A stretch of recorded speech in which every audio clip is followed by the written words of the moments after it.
Biyahing Kapitolyo, sabay-sabay, na-na-na. Arangkada na Kwento ng bawat bayan, ang kalingang laging nariyan. Wala na inilaan, talino at puso, yan ang ating puhunan. sa kalsada ng pag-asa, may direksyong malinaw, sama-sama, lakad tayo. Sa hakbang ng lalawigan, ikaw ang kabalikan. Biyaheng Kapitolyo, serbisyong tapat sa Batanggenyo. Biyaheng Kapitolyo, matatag na Batangas, yan ang puso talino. Bukas ay iabot kamay, kapit bisig sabay-sabay. Biyaheng Kapitolyo, Talino sa serbisyo, Kapitolyo. pusong Batanggenyo. Talino at puso. Sa bawat kilometrong ating tinatahak, may kwento ng pag-asa at pagbabago. At sa bawat stopover, serbisyong may puso ang hatid namin sa bawat Batanggenyo. Sa ating bawat pagbiyahe may dalang bagong pag-asa. Mas malapit, mas mabilis at mas pinagtibay. Ito ang bagong muka ng ating ugnayan.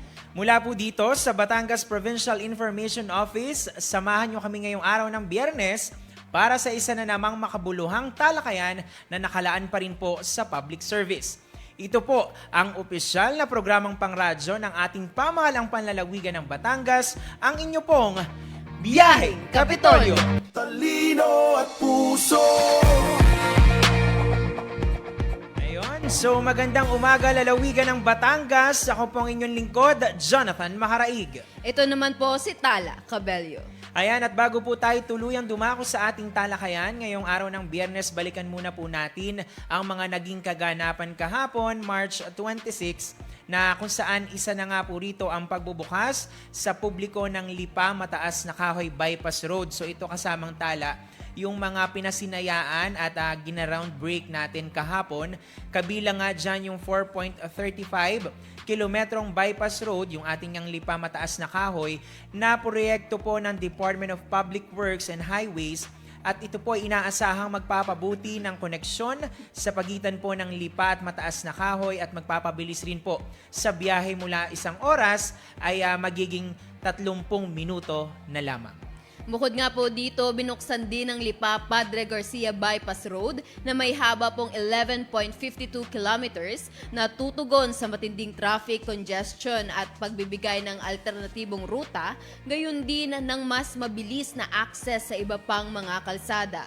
Inaasahan po itong makapagpapabilis ng biyahe ng mga motorista lalo na po sa gitna ng nararanasang krisis sa langis at habang papalapit na po ang Semana Santa. Ayan, at mas ramdam naman nga ang mga serbisyong may kinalaman sa kagalingang panlipunan sa pamagitan po ng formal na pagpapasinaya ng bagong 5-story regional office building ng Department of Social Welfare and Development Office sa lungsod po ng Lipa, Batangas. Ito nga ay upang mas mapabilis at maging epesyente ang paghahatid po ng tulong at serbisyong hindi lamang mapapakinabangan ng mga Batanggenyo kung hindi pati na rin po ng mga mamamayan sa buong rehiyon ng Calabarzon. Samantala, isinagawa rin po ang ribbon cutting at unveiling ng building marker para sa bagong 4-story 16 classroom building na layunin pong magbigay ng maayos, ligtas at dekalidad na pasilidad para po sa mga mag-aaral bilang bahagi po ng patuloy na pagpapalakas ng sektor ng edukasyon sa lalawigan po ng Batangas. Yan, tama ka dyan, Sir Jonats. At dahil hindi lamang po dito nagtatapos ang mga inisyatibo, sapagkat muling pinagtibay ng pamahalaang panlalawigan ang pagtupad sa pangako nitong tugunan ang kakulangan po sa mga silid-aralan sa pamamagitan ng pakikipagtulungan sa pamahalaang nasyonal, katuwang na po ang Department of Education. Kaugnay nito ay sinagawa rin po ang groundbreaking ceremony sa KLL Annex sa Barangay 1, Lipa City. Para po ito sa itatayong 8 palapag na gusali na may 36 classrooms. Ang proyektong ito po ay direktang tumutugon sa patuloy na pagtaas ng bilang ng mga mag-aaral at ng kakulangan po ng mga silid-aralan sa nasabing lugar. Ayan, but wait, there's more. Tunay nga na sumasalamin ang mga proyekto pong ito sa patuloy na pagsisikap ng pamahalaang panlalawigan, katuwang po ang mga nasyonal na ahensya na magpapabuti po ng infrastruktura, serbisyong panlipunan at edukasyon para sa bawat mamamayang Batanggenyo. Mula nga po sa mga inisyatibong ito, dumako naman tayo sa isa pang mahalagang usapin ngayong buwan ng Marso kung saan ang Rabies Awareness Month. Nabanggit ba natin kasamang tala yung Lipa Padre Garcia Bypass Yes Road? po, Ayun. yes. 11 point. Ayan, so dadako na tayo sa meron tayong matatag na edukasyon, matatag na roads and infrastructures, matatag na ano nga yung isa? Matatag na edukasyon, social services. Ayan, ayun. matatag na social services. Dadako naman tayo ngayong araw sa matatag na kalusugan. Kaya naman samahan nyo kami sa talakayan ngayong araw ng Biyernes kasama sa ang ating panauhin mula po sa Provincial Health Office upang alamin po ang mga programa at inisyatibo ng ahensya na nakatuon po sa kaligtasan laban sa rabies. Ang lahat po ng yan ay maya-maya lamang pagkatapos ng isang maikling paalala. Magbabalik po ang inyong biyaheng Kapitolyo. Uy, Angel, bakit pala absent ka last Friday? Oo naman sa absent, sick leave yun, no? Pero ito na nga kasi, di ba? Yung aso ko, si Yumi, naalala mo, nakalmot niya ako. Pero mabait naman yun ah. Tsaka lagi mo nga pinupost eh. Kulang na ka lang magkapalit kayo ng mukha. Grabe ka naman. Pero yun na nga, di ba? Mabait naman siya. Pero kasi, di ba, natutulog siya. Tapos bigla akong hinag. Ayun, nagulat, nakalmot ako. Eh, ginulat mo naman na kasi. Siyempre, ganun lang ang magiging reaksyon nun. Oo nga eh. Kaya alam mo, na-realize ko na kahit alaga natin sila, kailangan pa din natin mag-ingat. Tama yan. Kaya dapat alam natin yung tamang pakikisalamuha sa mga alaga nating hayop. Una, huwag istorbohin ang alagang hayop kapag kumakain, natutulog o may sakit.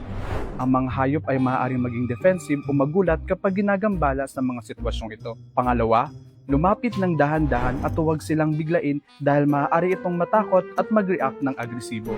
Pangatlo, iwasan ang panunukso, panghihila ng buntot, tenga o balahibo dahil maaari itong magdulot ng stress kung saan maaari silang mangagat o mangalmot. Panghuli, kung mukhang takot, galit o hindi komportable ang hayop, mas mabuting huwag muna itong lapitan. Ang ligtas na pakikisalamuha sa alagang hayop ay nakasalalay sa paggalang sa kanilang espasyo, pag-unawa sa kanilang kilos at tamang paghawak sa kanila. Sa pamamagitan ng mga simpleng pag-iingat na ito, may iwasan ang kagat at kalmot at mapapanatiling ligtas ang tao at ang alagang hayop. Teka nga, anong ginawa mo after mo makalmot? Siyempre, hinugasan ko agad yung sugat kung saan ako nakalmot gamit ang malinis sa tumaagos na tubig. Tapos sinabunan ko na din. Parang mga around 15 minutes. Tapos dumiretso na agad ako sa pinakamalapit na DOH Certified Animal Bite Treatment Center para masuri nila kung kailangan ko ba magpabakuna. Very good ka dyan. Siyempre naman. Protect your pet, protect yourself, protect the community. Maging responsible pet owner to stay protected. Dahil sa bagong Pilipinas, bawat buhay mahalaga. Talino at puso. Ayan, at nagbabalik po ang inyong biyaheng Kapitolyo bilang pakikiisa nga po ng pamahalaang panlalawigan ng Batangas sa Rabies Awareness Month ngayong buwan ng Marso na may temang rabies-free na pusa at aso, kaligtasan ng pamilyang Pilipino. Makakasama po natin sa talakayan ang ating suki na dito sa biyaheng Kapitolyo, si Miss Daisy Dalisay, Nurse 5 at tumatayong Rabies Prevention and Control Program Coordinator mula po sa Provincial Health Office. Ayan, Ma'am Daisy, welcome po sa biyaheng Kapitolyo at Yan, welcome po. bati muna po kayo sa ating mga tagapakinig.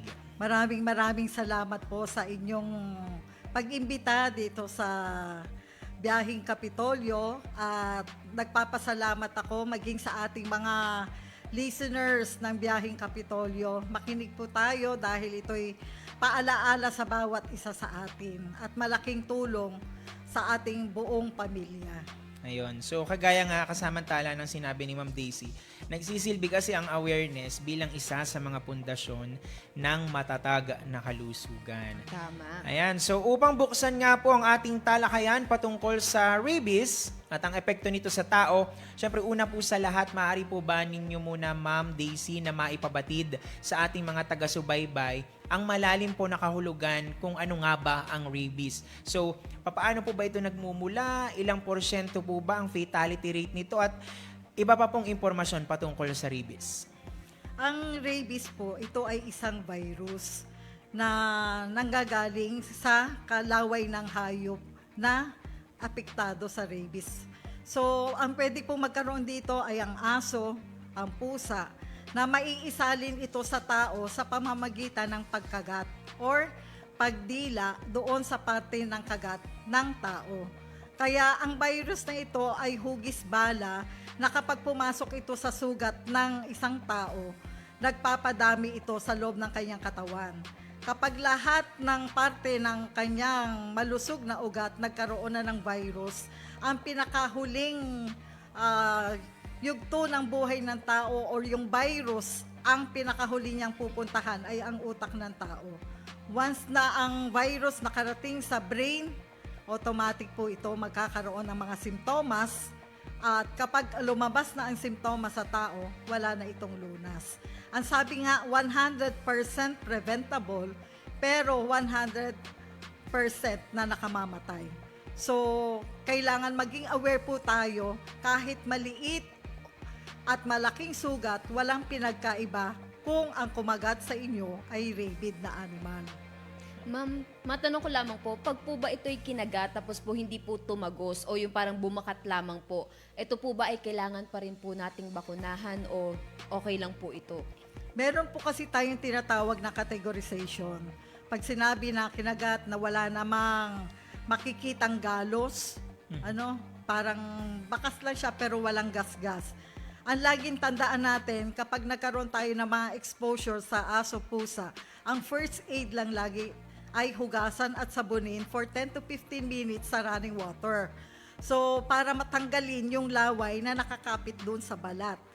Pag sinabi namin nating category 2, ito yung mga kagat or galos, scratches na hindi dumugo or hindi dumugo ng tuloy-tuloy na pagdurugo mula braso pababa sa paa. Ito yung category 2 na ang first aid din, hugasan, sabunin for 10 to 15 minutes sa running water, then kumonsulta sa pinakamalapit na Animal Bite Treatment Center kasi nagbibigay na tayo ng bakuna sa category 2. Pag sinabi naman nating category 3, ito yung malalang kagat na kapag kinagat ang pasyente, tuloy-tuloy yung pagdurugo, walang ampat na pagdurugo, or ang kagat niya wakwak, hiwa, laslas, or kung galos lang pero nasa leeg pataas sa ulo, ito ay kasama na siya sa category 3. Ibang treatment or may karagdagang bakuna ang itinuturok doon sa parte ng kagat, bukod doon sa turok sa braso. Kaya yun yung mga klase ng kagat na nagkakaiba kasi may 1, 2, 3. So ang 3 yung pinakamalala at yung 2 ay yung mga galos na hindi dumugo na mula braso pababa sa paa. Yun ay may binibigay na rin tayong bakuna kontra sa rabies. Ayun. Itatanong ko pa rin din kasama nga Tala at saka Ma'am Daisy, yung patungkol nga dun sa category. Dahil ang alam ko nga ay yung depende din sa lapit sa utak, yung pagkakakagat niya. Kasi merong iba na dito nga sa bandang taas, meron namang iba sa pababa. So, ayun, sa oras naman po na makagat ang isang tao ng ating pong mga alagang hayop na may rabies virus, ano po ba yung mga kalimitang or mga pangunahing sintomas or senyales na ito ay dapat hindi na natin dapat nating ikabahala? Una, sana wag na tayong dumating sa punto na maghihintay tayo na may maramdaman ng pasyente. Kasi dapat sa simula pa lang, magkaroon na tayo ng ugnayan sa mga health workers. Kasi sa buong lalawigan ng Batangas, meron na po tayong itinirain ng mga nurses and doctors na nakakaalam kung ano yung tamang management pagdating sa animal bite. So, hindi na tayo kailangan maghintay na may maramdaman ng pasyente kasi sabi ko nga kanina, once na ang rabies nagmanifest na sa tao, automatic yun, 100% mamamatay ang pasyente. So, hindi na natin kailangan hintayin. Una, ang pasyente makakaramdam, pwedeng magkaroon ng chest pain or fever, o ang pasyente ay balisa, ang pasyente ay takot sa tubig, sa liwanag, sa hangin. Pero sana wag na dumating sa punto na ganun ang maramdaman ng pasyente. Dapat sa simula pa lang ng kagat, dapat makipag-ugnayan na sila sa mga Animal Bite Treatment Center sa kani-kanilang mga munisipalidad at city. Dahil meron tayong mga na-train ng mga staff para mag-manage nitong mga bite cases na ito. Ayun, kasi kasamantala, idadagdag ko lang din, patungkol kasi dun nga sa hindi dapat ipagsawalang bahala. Kasi merong iba nga na sinabi mo nga kanina, hindi naman masyadong malalim, kalmot lamang. Merong iba na hindi na nagpapabakuna kasi iniisip nila na parang daplis naman, kalmot lamang. Pero kasi di po ba sa mga alaga nating hayop, nalilik nila or nalalawayan yung kanilang mga paws.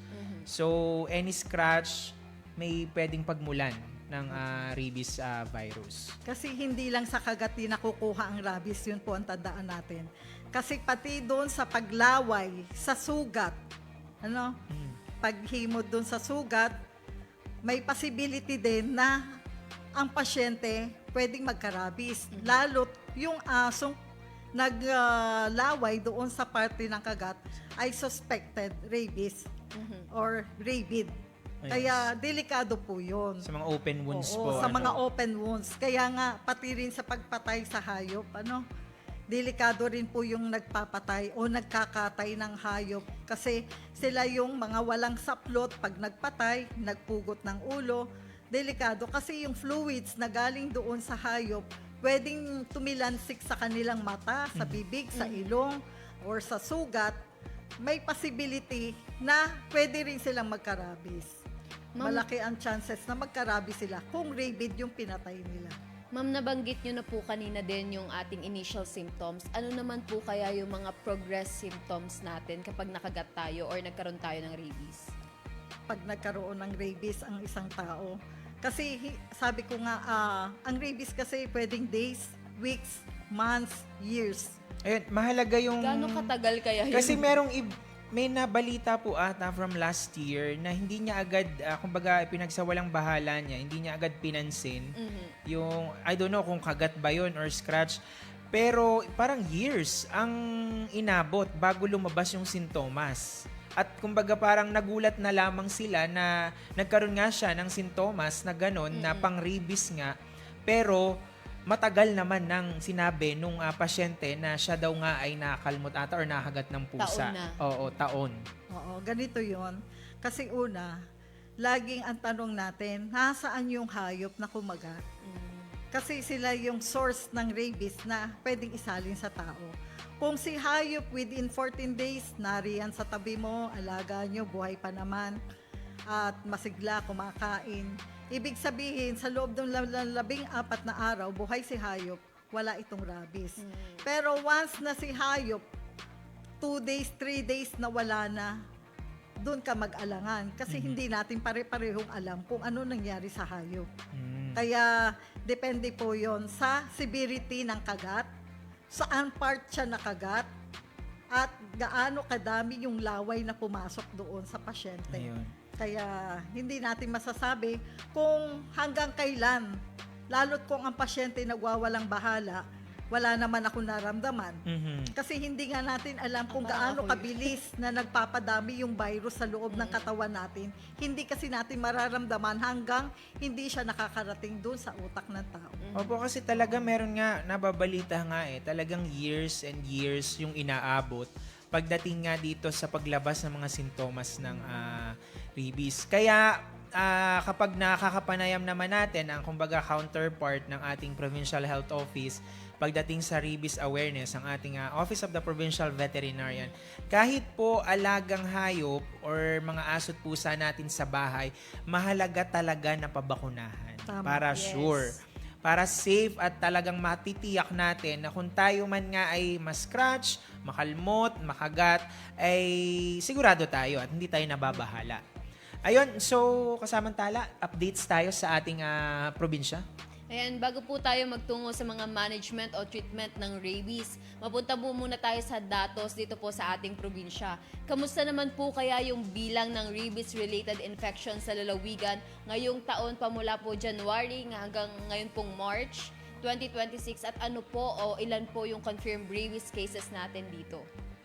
Meron na po tayo nakatala na 4 na kaso ng human rabies natin dito sa lalawigan ng Batangas. First quarter pa lang po. So, Ma'am, kung ibabangga natin siya sa 2025, ang 2025, last year, ang nasa same quarter. 6 human rabies cases. At least So bumaba. ngayon, first quarter pa lang tayo, nasa 4 na. Kaya nakakalungkot kung ito ay masusundan pa. Dapat Na sana zero, ano? Dapat Dapat zero zero man lang. tayo. Kasi una, marami na po tayong animal by treatment center.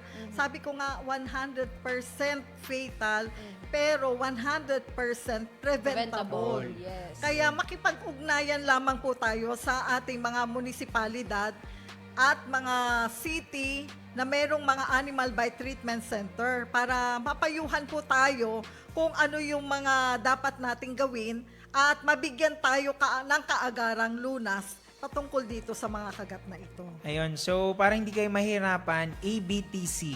Animal po? by treatment center. Animal Bite Treatment Center, ABTC. Speaking of that, Ma'am Daisy, meron po ba tayong datos kung ilan yung, kasi itong ating pinag-usapan po natin kanina off-air, yung ABTC natin, kailangan, as much as possible, ay accredited ng ating Department of Health. Kumbaga talagang may permiso. Ilan po ba sa lalawigan kung meron po tayong datos? At kamusta po ba yung inyong monitoring pagdating sa mga ABTC po dito sa lalawigan? Meron po kasi tayong ABTC.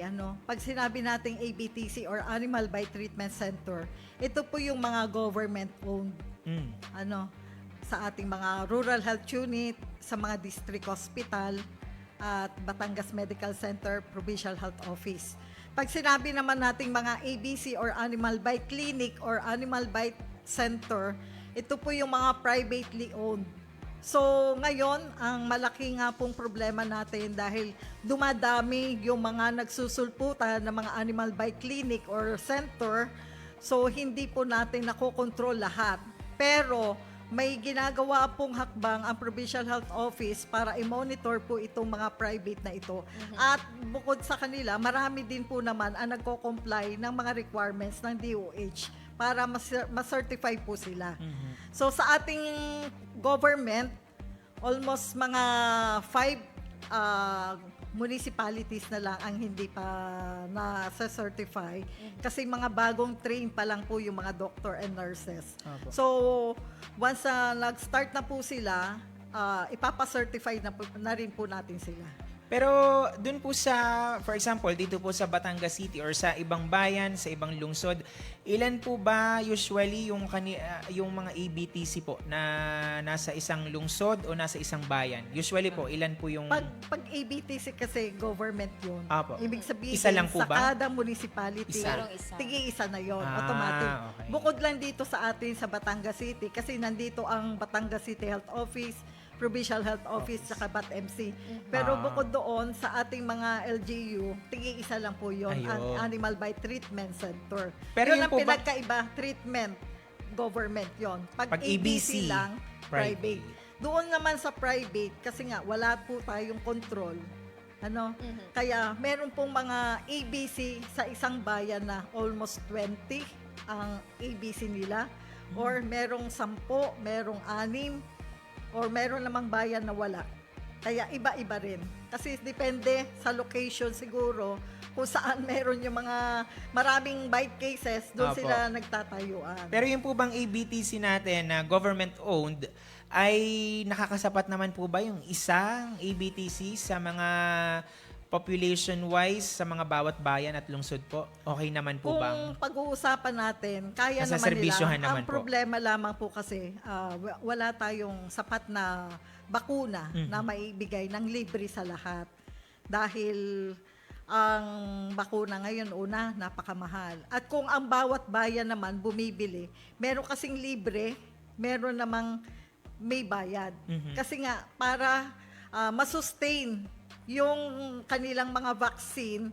So, doon sa mga maliliit na bayan, kailangan nilang matuloy-tuloy yung nagpo-purchase sila ng vaccine, kaya lang may charge, pero hindi ganun kalaki ang bayad compared sa mga private Private. na Ayun. animal bite. Ma'am, speaking of bakunahan po, sa mga oras po kaya na nakagat ang isang tao o ma-expose na nga po sa rabies virus, kailan po dapat umpisahan ang pagbabakuna? Apo, Una- kasi, Ma'am Daisy, maano ko lang din, kumbaga, kunwari, nakagat po kayo ngayong gabi, or mamayang gabi, pwede po bang kinabukasan? Dahil syempre, gabi na, mahirapan kang Pwede po ba yung ganong cases? Kasi nangyari na yun Pwede sa naman, akin, sir, eh. kasi may mga cases na hindi naman ganun kaalala ang kagat. Siguro Hindi sa naman severity kailangan din. i-emergency kasi may mga private na nagsabi na, naku, within 24 hours dapat pabakunahan mo Apo. na yan. Hindi naman. Depende. I-assess muna natin yung pasyente. Gaano ba kalaki ang kagat? Saan parte ang kagat?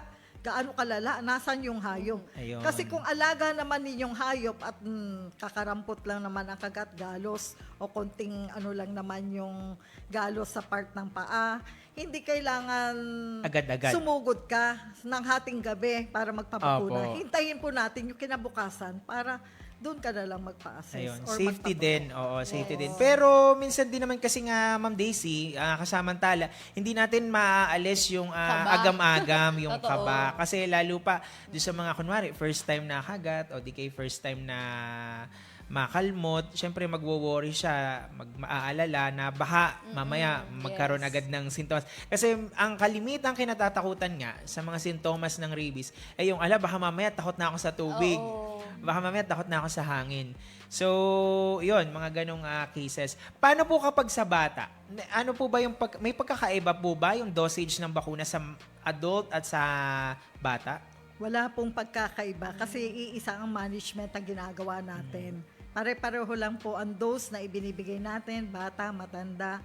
Iisa po yung klase ng dose na ibinibigay natin. Ilang beses po ibinibigay yung bakuna? Depende rin po sa klase ng bakuna. Kasi meron po tayong sinasabi na pre-qualified rabies vaccine. Pag sinabi natin pre-qualified, ito yung WHO pre-qualified. Ang vaccine na ito ginagamit hanggang 3 session lang. So dapat yung 3 session na yon i-complete mo para protected ka kontra sa rabies. Kasi kaya may mga cases tayo na namamatay kahit naturukan. Meron nagpapaturok 1 beses lang or 2 Hindi beses lang. nakakompleto. Hindi na Hindi naituloy. Pero pag sinabi nating non-pre-qualified, yung kanina yung sinasabi kong pre-qualified, WHO pre-qualified, yun yung 3 doses. Pero pag non-pre-qualified, ito yung BFAD approved, ito yung hanggang 4 na session. Pero pag si hayop, under your observation ng 14 days at buhay, hanggang 3 lang. Pero once na hindi na siya available within 14 days, tinatapos hanggang 4 na session. Ma'am, Ayun. yung- Sige, kasamantala. Ma'am, nasabi niyo po parang 4 na bakuna yung ginagawa o 3. Oo. May schedule po ba ito na sinusunod? Yes po. May schedule po tayo na ibinibigay sa mga pasyente. May card din po kaming ibinibigay. Kaya mahalaga talaga yung records. Kasi once na na-complete nyo yung dose ng inyong mga bakuna, automatic yun, may protection kayo. After na matapos nyo yung bakunahan, itatago nyo or isi-save nyo yung yung records nyo kasi hindi nyo masasabi kung makakagat uli kayo or hindi. Once kasi nakagat kayo, pero may complete dose kayo, may maipakita kayo na records, ay booster na lang. Yung Okay po. booster. Booster na lang. May Gaano mga tanong po- kakasamantala kasi ito Medyo suki nyo daw eh. interested po ako dito kasi suki ako dito. Oo. Gano'n naman po kaya katagal yung protection natin? Ang protection kasi once na naka-complete dose ka sa first session mo, first turok mo, within 3 months, yung within 3 months, nakagat ka uli. No need na kailangan turukan ka uli. After 3 months, nakagat ka, 1 year, 3 years, or 4 years, doon ka lang nakagat uli. Ibu-booster ka Booster lang. na. Oo. Ilang beses po yung booster? Depende sa klase, kailan ka nakagat, kung kailang beses ka nakagat. Ayun, kasi nga, nabanggit ni Ma'am Daisy yung meron tayong pre-qualified Pre-qualified at saka non. non-pre-qua. So, malalaman nyo naman po yan, mahalaga nga yung card. Oo, Kasi yung yan naman records. ibibigyan kayo ng schedule kung kayo ba ay babalik sa padalwa, patatlong beses o sa hanggang ika-apat na beses. Tsaka parang nung last time kasi na pumunta ako sa PHO, maano na, yung strict talaga sila sa Oo. schedule. Kasi may one time na hindi ako nakapunta ng isang araw kasi parang nag-OB tayo noon. Tapos hindi ako nakapunta. Yun yung time na parang, sige, bumalik ka na lang dito, magbabago yung schedule mo ng pagpapabakuna. Kasi may Paano po yung mga adjustment. ganong cases po? Kunwari hindi niya nasunod. May adjustment kasi tayong gagawin dyan. Halimbawa, ngayon ang follow-up niya, hindi siya dumating. Apo. Ano ba ngayon? Thursday, Friday, dumating siya na, halimbawa, Friday siya dumating. Apo. Pero ang schedule niya Thursday, Friday siya dumating. Mhm. Mag-a-adjust kami ng schedule niya para doon sa patatlong turok. So, kumbaga parang i-adjust nyo para patamaan. Oo. Yung... I-adjust namin kasi may date kaming binibigay na ng second dose, third dose. Ngayon, hindi siya dumating sa tamang date at the following day pa siya dumating. I-adjust naman namin ngayon yung pa-third dose niya. Ayun. Sa third dose pala yun. Oo. So, Ma'am Daisy, hindi naman ito issue lamang sa isang lugar o sa ilang lugar. Kumbaga, nangyayari to like last year sa iba't ibang bahagi ng bansa.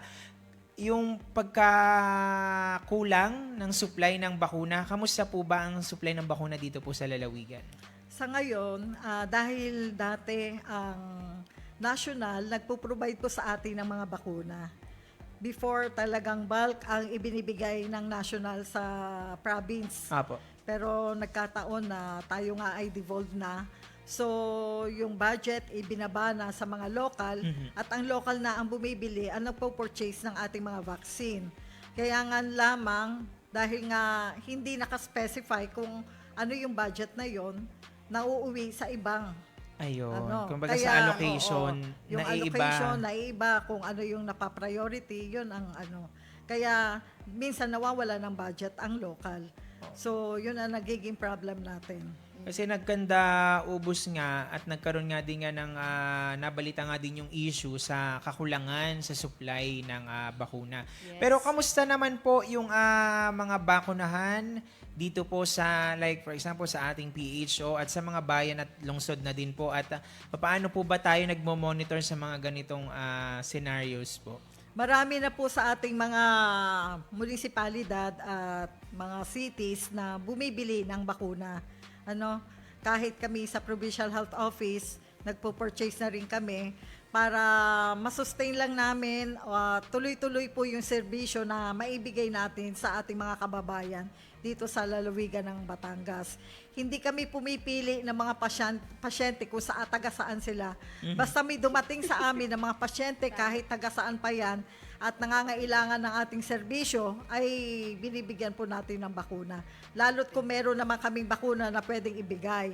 Kaya nga lamang, sabi ko nga sa inyo, dahil nagkaroon tayo ng problema sa mga budget, tapos ang national ay bihira nang makapagbigay ng augmentation nila ng anti-rabies vaccine. So, yung ibang mga munisipalidad, mga ABTC natin ay nagpo-purchase na rin, kaya lang, sabi ko nga, ay may charge na sa pasyente. Ayan. Pero, hindi naman ganun kamahal compared talaga sa mga private na animal bite clinics. Ayun, Ma'am Daisy, matanong ko lang doon sa sinasabi nating ABC, which is private na mga animal bite center or clinic. Meron po ba tayong mga cases na yung kanilang bakunang ginagamit ay hindi lehitimo? Meron po ba mga cases na gano'n na monitor po kayo? Sa ngayon, marami po kaming na-monitor na mga may counterfeit po yung mga vaccine. So, gusto po natin na maging aware po ang lahat ng tao. Una, piliin po natin yung mga DOH certified na animal bite clinics para sigurado po tayo sa kalidad ng mga bakuna na ituturok sa ating mga pasyente. Dahil buhay po ito, hindi na po maiibalik pag nawala na. So siguraduhin lamang po natin, makipag-ugnayan muna po tayo sa ating mga rural health units para sila po yung magre-refer kung saan dapat kayo pumunta at para sigurado tayo sa mga bakuna na ituturok sa ating mga pasyente.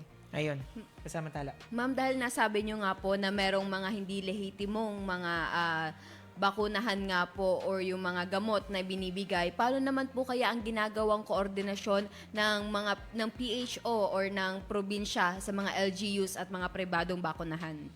Kami po ay nakikipag-ugnayan sa mga LGU at kasama po namin sila sa pagmamonitor. At nakakatuwa naman, yung ibang LGU, nagko-comply naman po yung mga private Cooperative, nila. kung naman. Oo, cooperative naman sila. Kaya marami sa ibang LGU na talagang yung mga ABC nila doon ay DOH certified. Ayun. Kasi baka din kasi kagandahan nga nitong ating awareness na isinasagawa ngayon. Like ako, recently ko lang din naman nga nalaman yung kailangan DOH accredited, certified. Yes. Kasi baka sa dami ng mga, yun nga, yung mga private na nagsisisulputan na ABC, ay baka tayo ay basta na lamang makapagpaturok na hindi natin nalalaman ito bang itinurok sa atin ay lehitimo. Unang-una, lehitimo ba itong ABC or Animal Bite Clinic or Center? Pangalawa, lehitimo ba yung mga doktor na nag-a-administer or nurses na nag-a-administer ng mga bakuna? At pangatlo, yung mga bakunang ginagamit. Tama po. Ayun. Kailangan trained physician and nurses ang dapat pong makikita natin sa mga ABC. Ayun. Ano po? At speaking ng trainings, Ayan, at dahil nga po nananatili pa rin ang pagbabakuna po ang pinakamainam na paraan upang maiwasan ang matinding epekto nga po sa rabies. Ano-ano naman po kaya yung maaari nyong maibahagi na mga healthy tips ng ating mga kababayan bilang paunang lunas po kung sila po ay makagat man o makalmot ng kanilang mga alagang hayop o kahit hindi po alagang hayop yung mga aspin po nating tinatawag. Una, gusto ko lang po magbigay ng mga paalala o reminder sa ating mga kababayan.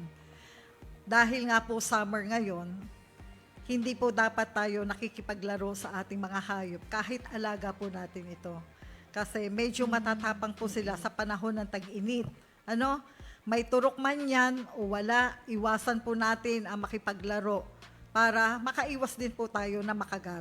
At ang isa pa rin po, pag nag-aaway ang hayop, wag po tayong pumagitna.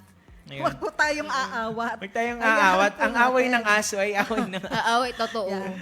At saka kung sakaling nakagat man kayo, ang laging tandaan ang first aid po, hugasan, sabunin for 10 minutes to 15 minutes sa running water. Hindi po sa palanggana, hindi sa timba, kundi kailangan nabububo yung tubig na pinanghuhugas natin at sinasabon natin habang nasa gripo yung ating pinaghuhugas. Ngayon din, kapag ka nahugasan, kumonsulta po tayo sa mga legit na Animal Bite Treatment Center para mabigyan po tayo ng referral kung saan dapat tayo magpabakuna. At ang aso na nakakagat, kung maaari po itali or ikulong para ma-observe po natin. Kahit ang pusa, kinakailangan po natin silang obserbahan sa loob ng 14 na araw para masigurado natin kung ang mga hayop na kumagat sa inyo ay hindi rabid or ang hayop na kumagat sa inyo ay talagang malusog at walang rabies. Kaya mag-ingat po tayong lahat at wag po nating ibabaliwala kahit galos lang yan. Hindi ka nakakasiguro lalo't yung hayop na kumagat or nagkagalos sa iyo ay hindi na makita. Doon po tayo dapat maging aware.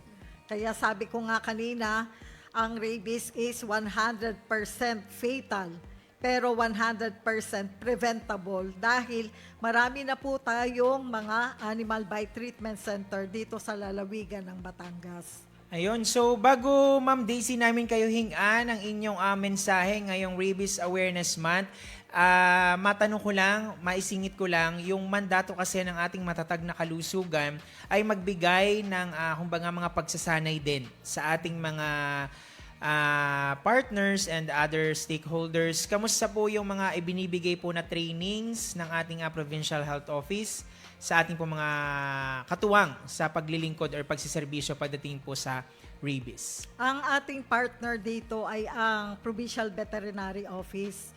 So, kasalukuyan, nagsasagawa din sila ng mga pagkakapon sa mga hayop. Bali, magkahiwalay kami ng activity para mas marami kaming magagawa.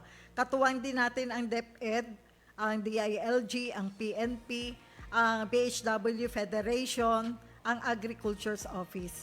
So, ito yung mga technical working group na kasalukuyan, may mga ginagawa kami mga activity para lalo't higit na isulong itong programa na ito para sa kamalayan ng lahat ng tao dito sa lalawigan ng Batangas. Ayun. At isa nga ang kamalayan, kabatiran sa nagpapatibay po ng pundasyon ng ating matatag na kalusugan. So ayan, baka po meron pa po kaming nakalimutang itanong or gusto niya po pong pasadahan sa inyo po ang pagkakataon. At syempre ang inyo pong mensahe sa lahat po ng ating mga kababayan na ngayong inoobserbahan po ng buong bansa. At syempre ang ating lalawigan ng Batangas, ang Rabies Awareness Month ngayon pong buwan ng Marso.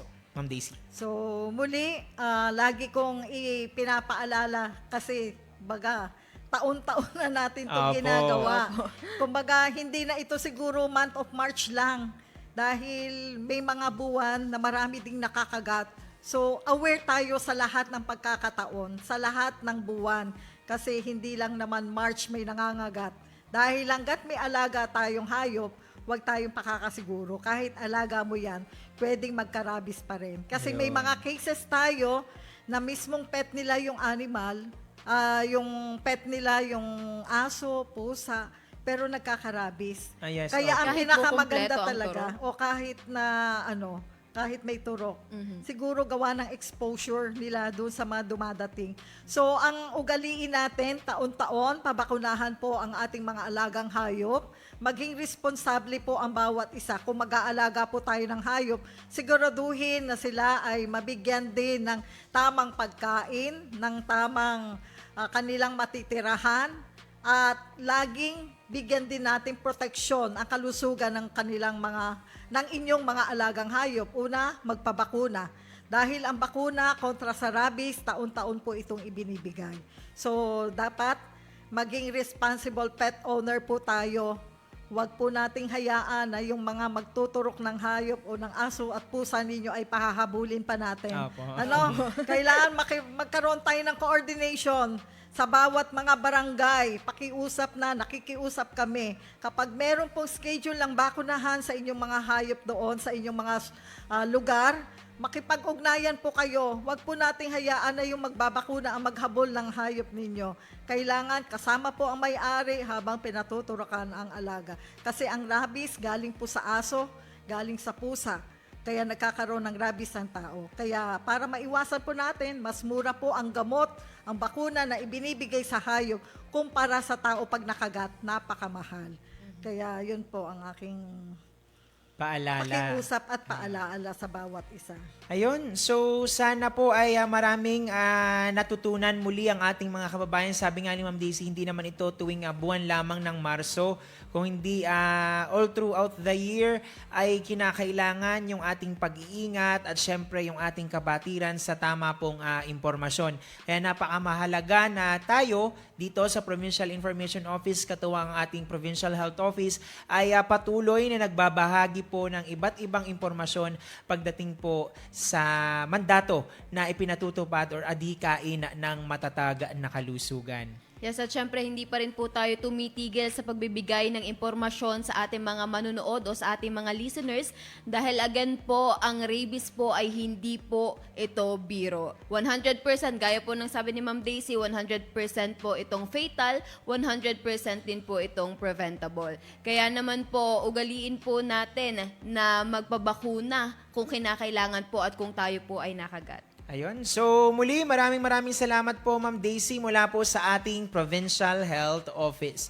So ayan, dito na po nagtatapos ang ating pagbiyahe ngayong araw sa ating po mga katiwala. Kung nais nyo pong pakinggan at mapanood muli ang aming episode ngayong umaga, maaari nyo po itong balikan sa aming Facebook page sa Batangas PIO. I-like at mag-follow na rin sa aming official social media accounts para po sa iba pang updates. So baybayan po at magkarinigan muli tayo next week para sa panibagong edisyon at bagong pagpasada ng inyong programang pangkaalaman, impormasyon at pagbabalita. Siyempre, hindi natin makakalimutan ang ating technical team na kasama nating bumiyahe ngayong araw at sa inyo aming manonood na hindi bumibitaw at patuloy pong tumatangkilik sa biyaheng Kapitolyo. Ayan, sa ngalan po ni Governor Vilma Santos Recto at ng pamahalaang panlalawigan ng Batangas, muli, ito po si Jonathan Macaraig. Ng isang pamahalaang may talino sa serbisyo, puso sa tao at lahat para sa Batanggenyo.